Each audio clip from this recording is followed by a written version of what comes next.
Salat menurut arti lugat ialah berdoa. Firman Allah Ta'ala yang berbunyi washolli alaihim, berdoalah kamu untuk orang-orang yang beriman itu, atau ayat 104.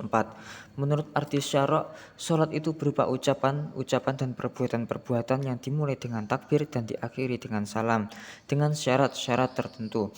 Dalil diwajibkannya salat ialah firman Allah di dalam Al-Quran yang berbunyi wa aqimis sholata inna sholata tanha 'anil fahsya'i wal munkar, dan dirikanlah sholat, sesungguhnya sholat itu mencegah dari perbuatan-perbuatan keji dan mungkar. Sholat itu cahaya, maksudnya sholat mempunyai cahaya atau menyinari. Sholat itu cahaya dan menyinari wajah pemiliknya. Orang yang melakukan sholat, dalam satu riwayat dikatakan, barang siapa yang telah mengerjakan sholat pada waktu malam hari, niscaya pada siang hari wajahnya akan bercahaya. Abu Darda juga mengatakan, sholatlah kamu semua pada waktu gelap malam untuk menghilangkan gelapnya kubur. Sholat itu menyinari hatimu dengan cahaya-cahaya makrifat dan memperlihatkan kebenaran-kebenaran. Dengan demikian, orang yang melakukan sholat harus mencurahkan pikirannya dari segala kesibukan dunia dan harus menghadap penuh kepada Allah, sehingga dia diberi anugerah oleh Allah Subhanahu wa Ta'ala, merasa disaksikan olehnya dan merasa dekat kepadanya dan merasa cinta kepadanya. Sholat ialah tiang agama, maka barang siapa yang mendirikannya, maka sungguh ia telah mendirikan agama Islam, dan barang siapa merobohkannya, maka sungguh ia telah merobohkan agama Islam itu. Hadis riwayat Baihaqi. Sebuah bangunan setelah adanya pondasi yang merupakan asas sebuah bangunan berdiri. Kebutuhan pokok setelah pondasi adalah tiang penyangga, penyokong yang akan memuatkan bangunan tersebut. Apabila sebuah bangunan memiliki 5 pilar penyangga, maka jika salah satu dari tiang tersebut roboh, maka kekuatan atau kekokohan bangunan tersebut akan berkurang. Dengan demikian seterusnya, kekokohan suatu bangunan akan terus berkurang seiring dengan hilangnya pilar-pilar penyangga satu persatu. Demikian pula Islam yang ibaratnya adalah sebuah bangunan dengan syahadat sebagai pondasinya, dakwah dan jihad sebagai atap pelindungnya, dan sholat yang merupakan cerminan syariat Islam sebagai pilar penyangga. Bila kaum muslimin rajin mendirikan sholat yang 5 waktu, maka berarti mereka telah mengukuhkan pilar-pilar Islam. Sebaliknya, apabila kaum muslimin malas mendirikan sholat 5 waktu, maka berarti mereka telah melemahkan Islam sendiri dengan merobohkan pilar-pilarnya. Sholat 5 waktu merupakan suatu kewajiban yang harus ditegakkan oleh setiap muslim yang sudah akil balik, baik laki-laki maupun perempuan dalam keadaan sehat maupun sakit. Islam sepakat mengatakan bahwa sholat adalah kewajiban bagi setiap orang Islam yang balik, berakal dan dalam keadaan suci. Artinya, ketika dia tidak dalam keadaan haid atau nifas dan gila atau ketika pingsan. Mu'adz bin Jabal ketika diutus Nabi SAW ke Yaman, beliau bersabda, ajarkanlah kepada mereka bahwa Allah telah mewajibkan kepada mereka sholat 5 waktu sehari semalam. Hadis riwayat Bukhari. Dan sholat itu ialah sebagai berikut. Yang pertama adalah sholat subuh, bermula dari naiknya fajar shodiq hingga naiknya matahari. Fajar shodiq adalah cahaya putih yang tampak terang yang berada sejajar dengan garis lintang ufuk. Ia berlainan dengan fajar kazib yang naik bentuknya memanjang mengarah ke atas di tengah-tengah langit seperti seekor serigala hitam. Hadis Abdullah bin Amr yang terdapat dalam Sahih Muslim menyebutkan bahwa waktu subuh bermula dari naiknya fajar dan berlangsung hingga matahari sebelum naik. 2. Sholat zuhur. Waktunya mulai matahari miring ke sebelah barat sampai bayang-bayang suatu benda sama panjang dengan bayangan itu sendiri. Tergelincirnya matahari dapat diketahui dengan cara melihat bayang-bayang orang yang berdiri tegak atau suatu tiang tegak yang ditancapkan ke tanah. Jika bayangannya di sebelah barat, maka ia sebelum tergelincir disebut qobla az-zawal. Jika bayangnya terhenti di tengah, tidaklah lebih kurang dan tidak lebih, maka itu adalah waktu istiwa. Jika bayang-bayang makin bertambah ke timur, maka matahari sudah tergelincir. 3. Sholat asar. Waktunya mulai bayang-bayang suatu benda lebih panjang dari bendanya sendiri sampai beberapa saat sebelum matahari terbenam. Sholat asar adalah sholat pertengahan sholat atau sholat al-wusta. Menurut pendapat kebanyakan ulama, Dinamakan wusta karena di tengah, karena ia berada di antara 2 sholat malam dan 2 sholat siang. 4. Sholat maghrib. Waktunya mulai terbenam sampai hilangnya awan merah di langit. Menurut jumhur ulama Hanafi, Hambali, dan Qazim madhab Syafi'i, ia berlangsung hingga waktu syafaq atau muncul cahaya merah. Dan menurut Imam Abu Hanifah, syafaq adalah warna putih yang terus kelihatan di atas ufuk dan biasanya ia ada setelah warna merah keluar. Kemudian setelah itu muncul warna hitam antara 2 syafaqah. Ada jarak yang dihitung dengan 3 darajah. 1 darajah sama dengan 4 menit. Menurut para mazhab, waktu isya bermula.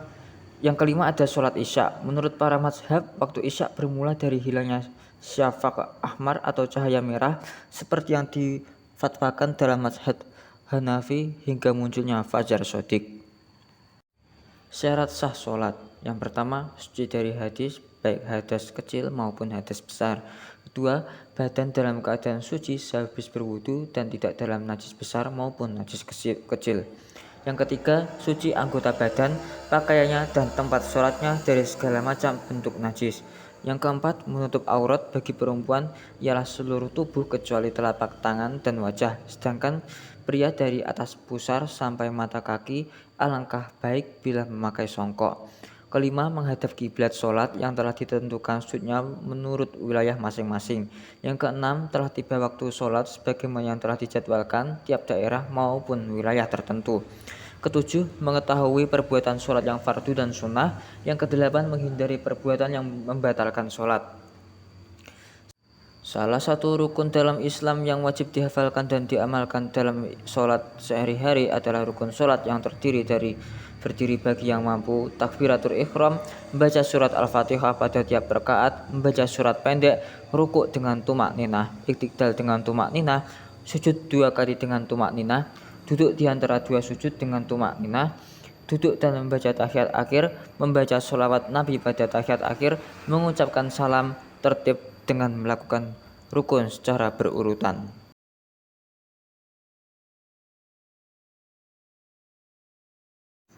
Sebagai seorang muslim, sholat fardu diutamakan berjamaah karena sholat berjamaah mampu meningkatkan peluang diterimanya ibadah sholat jika dibandingkan dengan sholat yang dilakukan secara sendiri dan diampuni segala dosa oleh Allah Subhanahu wa Ta'ala.